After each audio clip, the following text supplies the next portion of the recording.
तो शिक्षा मंत्री के असामयिक मौत पर आपका कहना? देखिए, सबों को तकलीफ़ है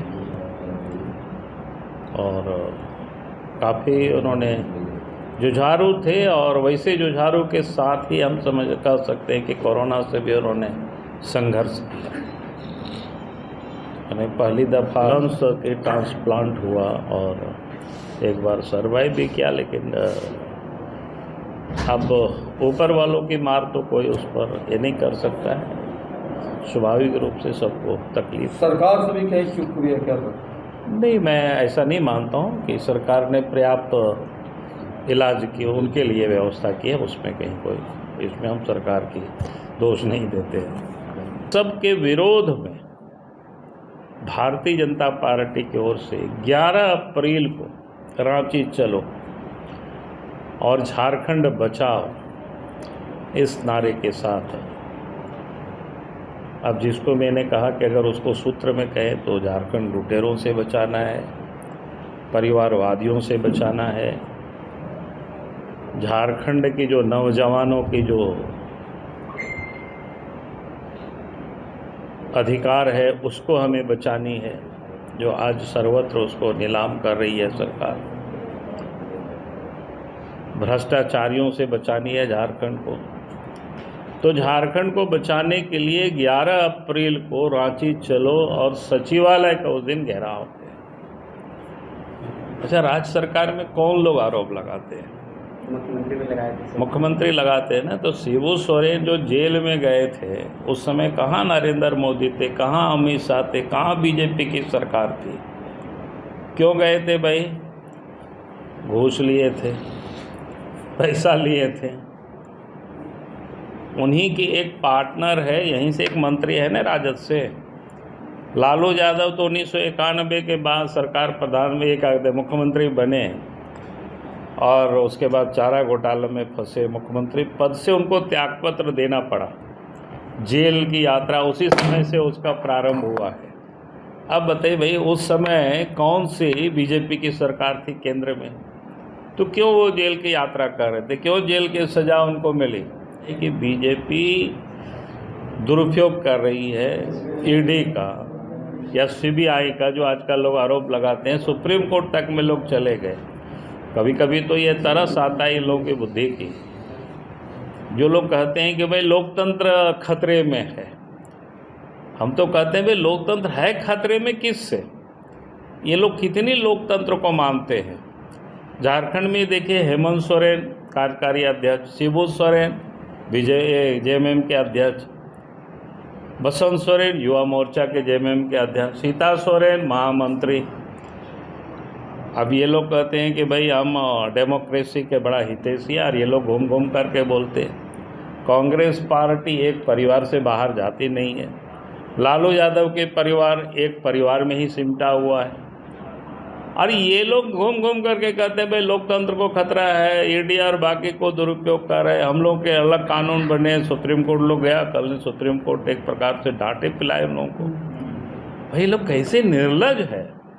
आप लूटेंगे। हेमंत सोरेन के नेतृत्व में यूपीए गठबंधन की सरकार बनी है, तो कानून व्यवस्था लगातार बिगड़ती गई, विकास का काम बिल्कुल ठप रहा, चार बिल्कुल चरम पर है।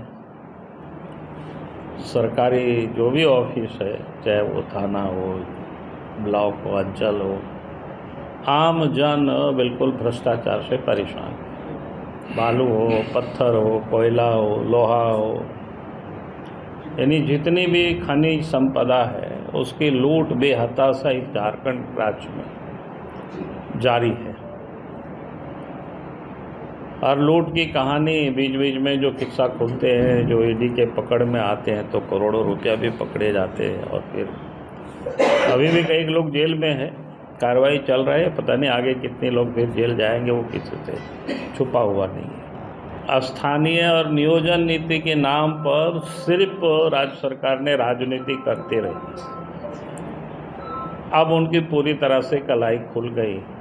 झारखंड की जनता, यहाँ के नौजवान अब आंदोलनरत है, सड़कों पर है, जूझ रहे हैं, लड़ाई लड़ रहे हैं अपने हक के लिए, अधिकार के लिए।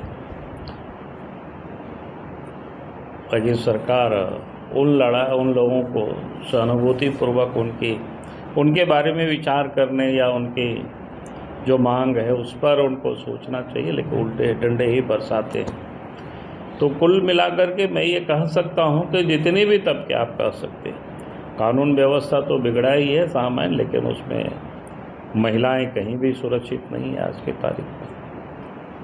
फिर उसके साथ साथ जो कमज़ोर तबके के लोग हैं, सबसे अधिक वो पीड़ित है, आदिवासी हो, दलित हो।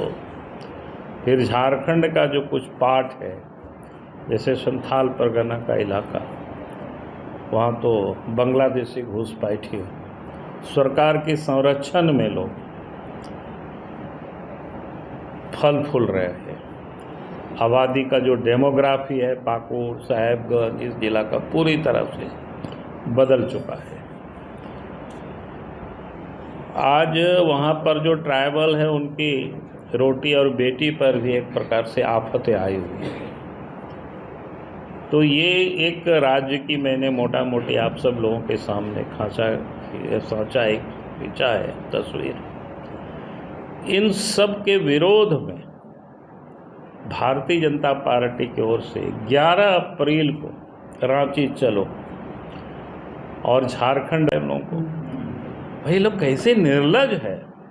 आप लूटेंगे साहब, अगर आपको ईडी और सीबीआई का काम क्या है, जांच करना है। ये लोग कह रहे हैं कि आज बीजेपी की सरकार है ना, 4 से 14 तक मनमोहन सिंह की सरकार थी, उस बीच में जितने लोगों के ऊपर केस हुआ, जेल गए, मंत्रिमंडल से त्यागपत्र देना पड़ा, कौन सी बीजेपी की सरकार थी उस वक्त? उस समय गए कि नहीं गए लोग? तो भाई आप जब गलत करोगे तो पकड़े जाओगे तो आपको जेल जाना पड़ेगा, सजा होगी, जांच होगी। अब वो जांच से क्यों घबराते हैं?